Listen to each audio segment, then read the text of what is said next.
السلام علیکم خواتین و حضرات، حسب حال کے ساتھ حاضر ہے آپ کا میزبان جنید سلیم، اور شو میں میرے ساتھ شامل ہیں ناجیہ اور ہم سب کو بہت عزیز، بہت پیارے عزیزی۔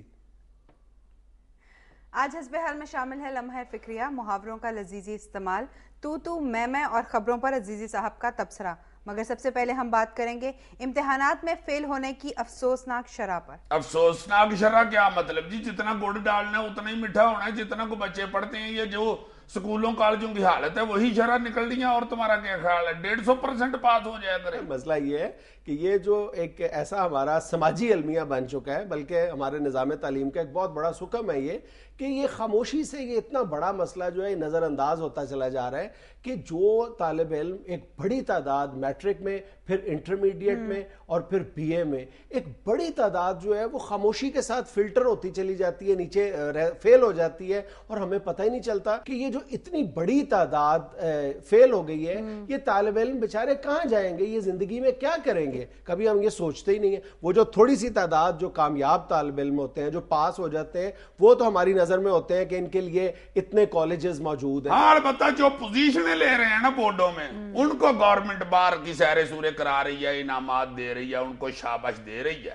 مگر جو فیل ہوتے ہیں ان کے حوالے سے نہ ماسٹروں کو نہ پروفیسروں کو پوچھ ہی نہیں رہا، کیونکہ پروفیسروں اور ماسٹروں کی یونینیں بن گئی ہوئی ہیں۔ ان یونینز کے باوجود بہرحال حکومت نے 1-2 سال سے یہ کام شروع کیا ہے کہ جن کالجز کا بی اے میں خراب رزلٹ ہے ان کے خلاف کارروائی کی جاتی ہے، اور اسکولوں میں بھی ہیڈ ماسٹر صاحبان کے خلاف بھی کچھ نہ کچھ محکمانہ کارروائی کی جاتی ہے، لیکن اس کے بعد بھی کوئی ایسی حوصلہ افزا صورت نہیں نظر آ رہی۔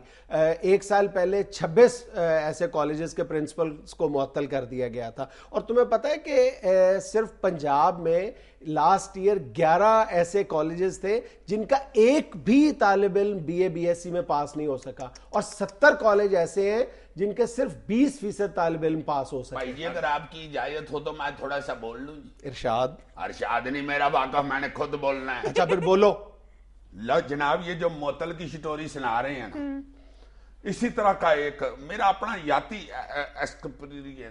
یار مشاہدہ کہہ لو نہ، اپنے آپ کو مصیبت میں ڈالو۔ ہاں اوکے آئی انڈرسٹینڈ۔ اچھا میرا ذاتی مشاہدہ ہے جی کہ ایک پرنسپل مجھے مل گیا معطل ہوا، میں نے اس کی بڑی چاڑ چمڑائی، میں نے کہا کیوں نہیں پڑھاتے ہو بچوں کو، کیوں نہیں ادھر ڈسپلن بنایا ہوا، تعلیم نہیں دیتے، اب معطل ہو گئے، اب چنگے رہے ہو۔ اچھا بیچارہ آگے سے کہتا یہ صاحب آپ کو کیا بتاؤ، 6 مہینے ہو گیا میرے کالج میں جناب انگریزی کا پروفیسر نہیں ہے، میں محکمہ تعلیم والوں کو چیخ کے مر گیا ہوں، مجھے پروفیسر دے دیں انگریزی کا، بچے فیل ہو جائیں گے، میری کسی نے نہیں سنی، اب جناب نتیجہ 0 آیا ہے تو مجھے انہوں نے معطل کر دیا، کیا بتاؤ۔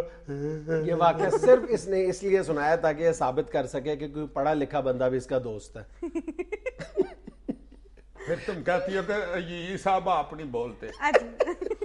اچھا، یہ جو تعلیمی اداروں کے سربراہان کو معطل کرنے کا فیصلہ تھا نا، یہ جو ایک تجربہ کیا گیا تھا، اس کے بھی زیادہ اچھے نتائج سامنے نہیں آئے۔ 2009 میں 26 پرنسپل صاحبان کو خراب رزلٹ کی بنیاد پر معطل کیا گیا تھا، اور جن کالجز میں ان لوگوں کو معطل کیا گیا تھا، یہ 2010 میں انہی کالجز کا تقریباً 90% کالجز کا پھر تک کم و بیش وہی رزلٹ سامنے آیا ہے۔ اس کا مطلب ہے کہ صرف جو خرابی وہ پرنسپل یا ہیڈ ماسٹر صاحبان تک محدود نہیں، خرابی کہیں اور ہے جس کا علاج کرنا بہرحال اب بہت ضروری ہے۔ علاج اس کا کیا ہونا ہے؟ میرا خیال ہے زیادہ بچے انگریزی میں فیل ہوتے ہیں، کو انگریزی کے انجیکشن نہیں نکلے۔ نہیں، انگریزی کا مسئلہ تو خیر بی اے میں جا کے آتا ہے نا، لیکن جو سب سے زیادہ جو شرح ہے پاس ہونے والوں کی وہ میٹرک میں ہے، اور بی اے تک جاتے جاتے فلٹر ہوتے ہوتے یہ تعداد بالکل تھوڑی سی رہ جاتی ہے۔ ہمارے ہاں 2010 میں رزلٹ جو میٹرک میں لاہور بورڈ کا جو رزلٹ تھا وہ 60 تقریباً 79% تھا پاس ہونے والوں کی شرح، یعنی تقریباً 40% جو طالب علم تھے وہ فیل ہو گئے تھے۔ اس کے بعد تم لاہور بورڈ کا جو انٹرمیڈیٹ کا رزلٹ تھا اس میں پاس ہونے والوں کی جو شرح تھی وہ 53% تھی۔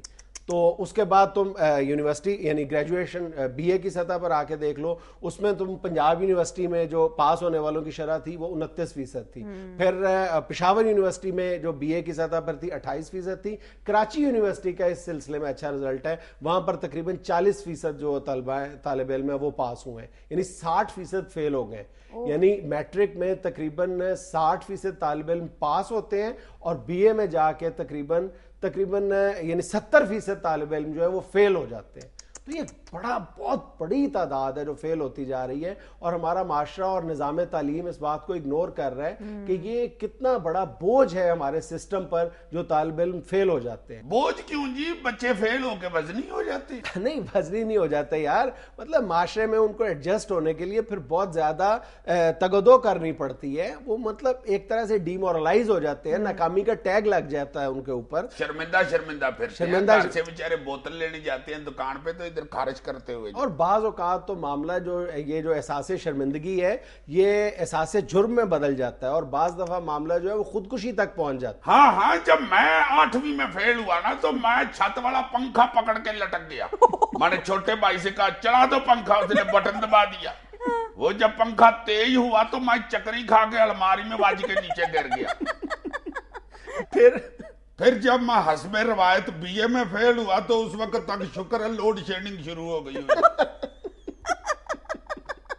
اچھا یہ صرف ہمارے ساتھ ہی معاملہ نہیں ہے, دنیا کا ہر ملک جو ہے وہ نظام تعلیم کے حوالے سے اسی تدریجی عمل سے گزرے, آہستہ آہستہ وہ بہتری کی جانب گئے ہیں. لیکن اب ہم بھی اسی سٹیج پہ ہیں جہاں پہ ہمیں بھی اپنے امتحانی نظام کے بارے میں بہت بولڈ قسم کے فیصلے کرنے ہوں گے. مطلب اس کو نالج بیسڈ بنانا ہوگا, بجائے یہ کہ وہ سالہ سال کی طرح میموری بیسڈ ہی رہے, یعنی رٹا رٹایا نظام چلتا رہے.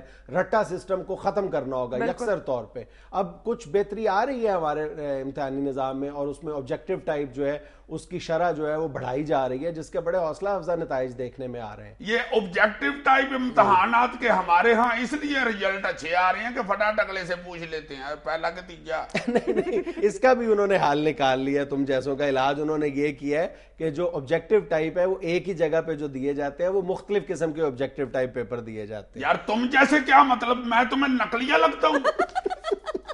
اچھا, اس سلسلے میں سابق برطانوی وزیر اعظم جو عظیم لیڈر تھا ان کا ونسٹن چرچل, اس نے بڑی خوبصورت بات کہی تھی. اس نے کہا تھا کہ جب برطانیہ اس دور سے گزر رہا تھا, اس نے کہا تھا کہ اب ہمیں ایسا امتحانی نظام جو ہے چھوڑنا ہوگا جس میں ایگزامینر یہ پوچھنے میں انٹرسٹڈ ہوتا ہے, وہ باتیں پوچھنے میں انٹرسٹڈ ہوتا ہے جو طالب علم کو نہیں آتی. اب ہمیں ایسا نظام اپنانا ہوگا جس میں ایگزامینر ایسی باتیں پوچھنے میں انٹرسٹڈ ہو جو طالب علم کو آتی ہوں, یعنی پازیٹیو اپروچ ہونی چائیے ایگزامینر کی. عظیم آدمی تھا یار یہ چرچل. ہاں, دیکھو کتنی اچھی بات کی ہے اس نے. اب یہ نہ کہنا وہ بھی عزیزی تھا. ہائے میں تمہارا منہ چوم لوں, میرے منہ کی بات چھین لی ہے.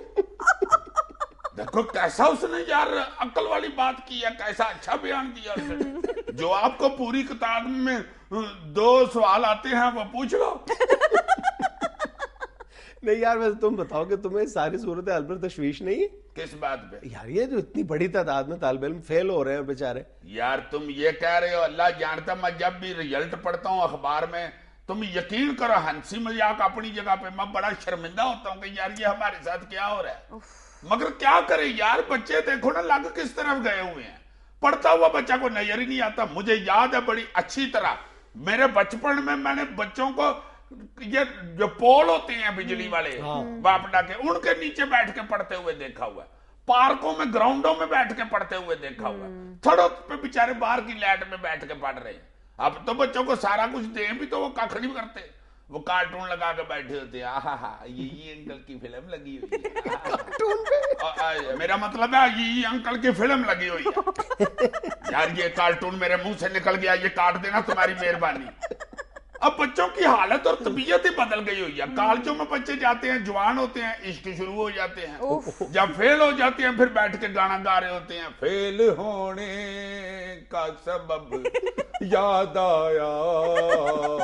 ساری رات بیٹھ کے تو کیبل پہ فلمیں دیکھتے رہتے ہیں. صبح جو فلم دیکھی ہوتی ہے وہی بن کے نکل جاتے ہیں. کوئی سپرمین بن کے پھر رہا ہوتا ہے بال کھڑے کر کے, کوئی سپائڈر مین بنا ہوتا ہے, کوئی ہلک بنا ہوتا ہے, کوئی جانی برائیو بنا ہوتا ہے. کیا بن گئی ہے تم لوگوں کو یار, انسان بنو تم. آپ بالکل صحیح کہہ رہے ہیں. اور پھر کمبائن سٹڈی ایک شروع ہو گئی ہوئی ہے. 7-8 جنے بیٹھ کے ساری رات فلموں کی سٹوریاں سناتے ہیں ایک دوسرے کو. سویرے بیچارے آنکھیں مل مل کے کہتے ہیں کہ ماما میں نے بہت پڑھا رات کو, بہت پڑھا. ماما بیچاری سائیں لوگ ہوتی ہے, اس کا تو ویسے نام ماما پڑ جاتا ہے, ہوتی تو بیچاری وہ اماں ہے.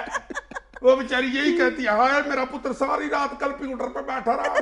وہ ساری رات بیٹھ کے کمپیوٹر پہ چیٹنگ کر رہا ہوتا ہے.